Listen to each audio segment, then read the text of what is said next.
Welcome back to my channel. So pleased to be with you again today. God bless you. Assalamu alaikum. Assalamu alaikum. Greetings from Saudi Arabia this new year. I want to thank everyone for coming out, stopping by my channel again today. This is your lady Didi Ekrikbo. Happy New Year. Happy New Year 2023. Happy New Year. So pleased to meet with you again. So pleased that you have stopped by this channel or that you are watching this video. To me means that you have entered into this new year 2023, and we are so grateful to God that He has brought us this far.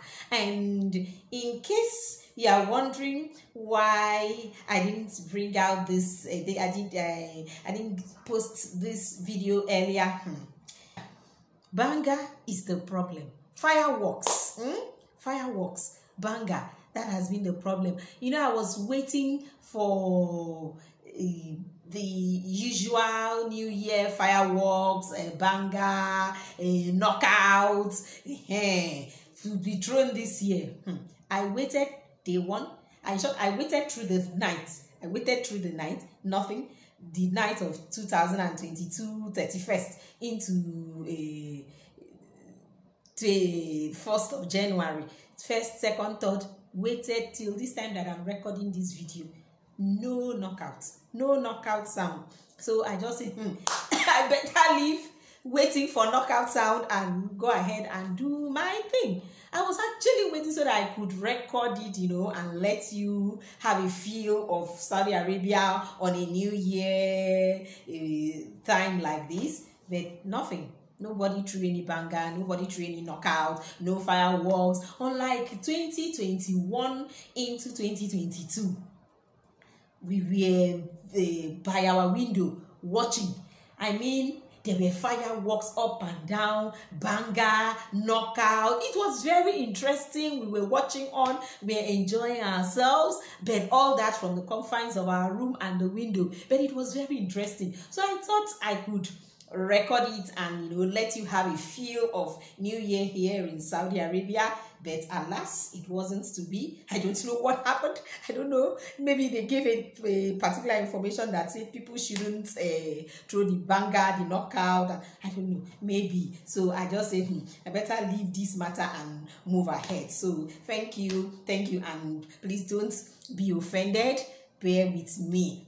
Things will be all right. So that brings me and us to the point of Thanksgiving, you know, calling your in-laws. That's just it. So I think if you are married, you should call your parents-in-law. Very important. Very important. Call your parents-in-law, wish them well, rejoice with them, let them hear your voice. I'm sure they would love to hear your voice, and you should also love to hear their voice. For me, I have already done that, and if I were in Akwa Ibom or Nigeria, I would have found a way. At least by December, I should have stopped by to greet them and wish them well. So I've already spoken to them. So I would encourage every one of us, reach out to your parents-in-law. They are the parents of that your wonderful spouse. So I think you should greet them. I think you should wish them well. I think they should hear your voice. So call them. Then the people that have been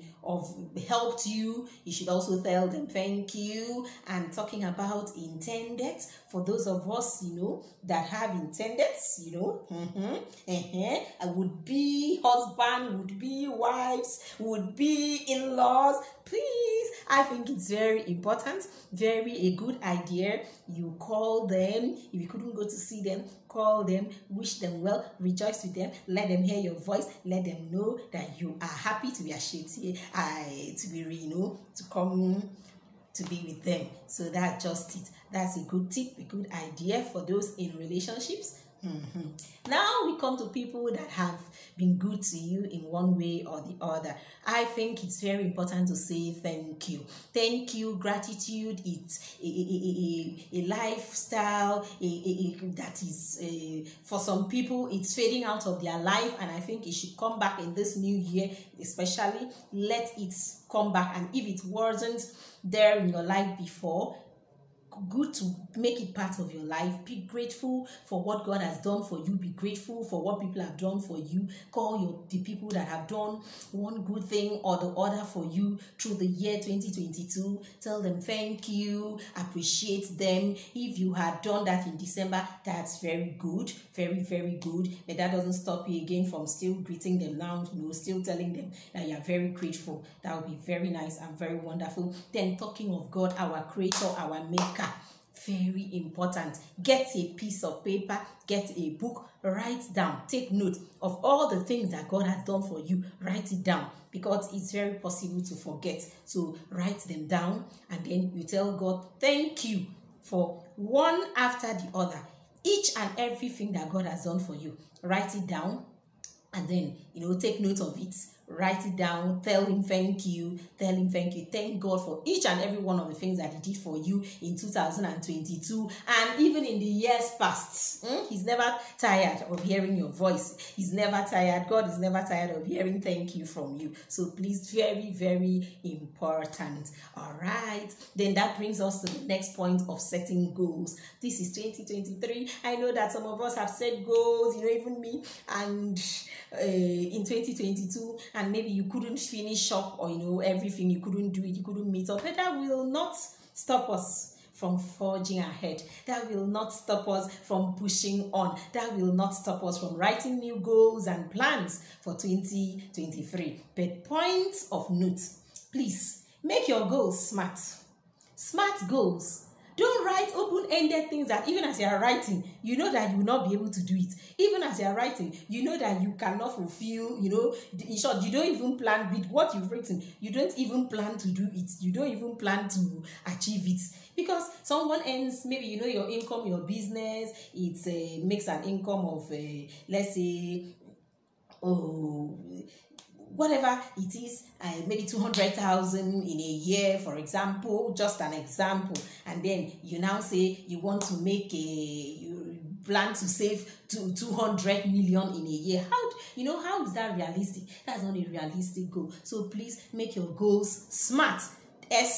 Make it specific, make it measurable, let it be attainable or achievable, make it realistic, and then make it time bound. Not get a time. If you make it's a year goal. If it's a goal or a plan for a year to be achieved in a year, then that's time bound. You can make it, measure it. You can make it, break it down. Okay, if this is what I'm going to save in a year, I need 60,000, for example. That means how much do I save in a month? How much does it come to in a week? How much does it come to in days or in hours? You can do a susu, you can do anything. No one is, everyone needs money. So that is a good example to use, the idea of saving. Then that brings us to our next point. That is the point of having a spiritual retreat. This is very, very, very important. A spiritual retreat. Please, around this season, there are churches and the forums and platforms. Get yourself on Bible reading platform. If it's also helpful.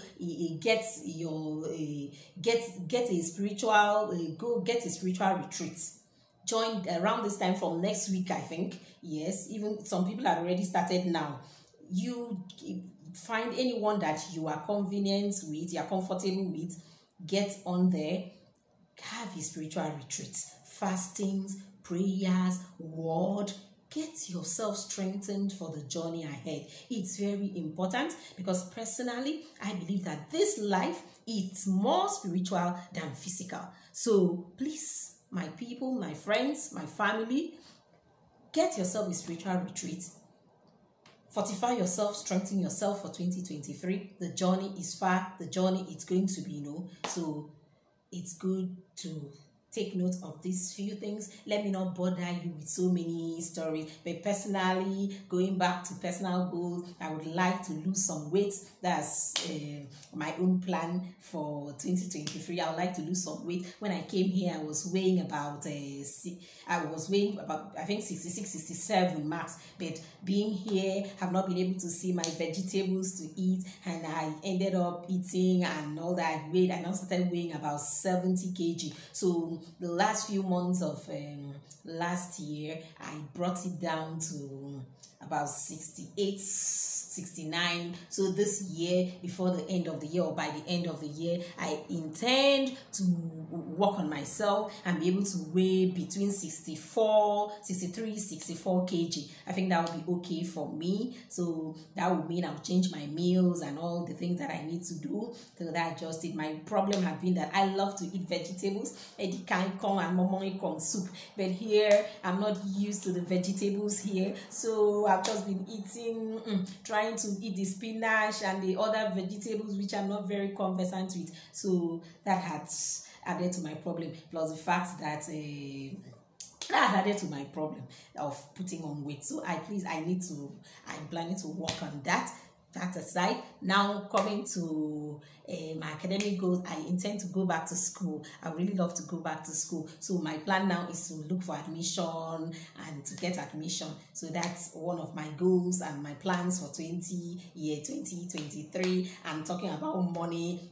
I'm trying to see how I can put money together so that I'll be able to embark on the school project. But I'm believing God for miracle money. So that's why I would say, if you want to write the things that when you're writing your goals, your plans, the one you have to do it. You just write it down and do it. It doesn't stop God from giving you a miracle. No, for me, really, for the kind of school fee I'm to pay, I really need a miracle, and I am poised for it. I am looking forward to the miracle from God for my school fee and every other thing that I need to, especially my school fee and every other thing. But then that doesn't stop me from doing my part of writing down and seeing how I can gather the money, how I can save and see at least what I can raise. So thank you. I don't want to give you too many stories in this new year. So thank you. God bless you so much for listening to me. Thank you. In case you have not subscribed, please remember to subscribe. Click. Please remember to share to your friends. Like, subscribe, share. Thank you. God bless you. See you again. Bye.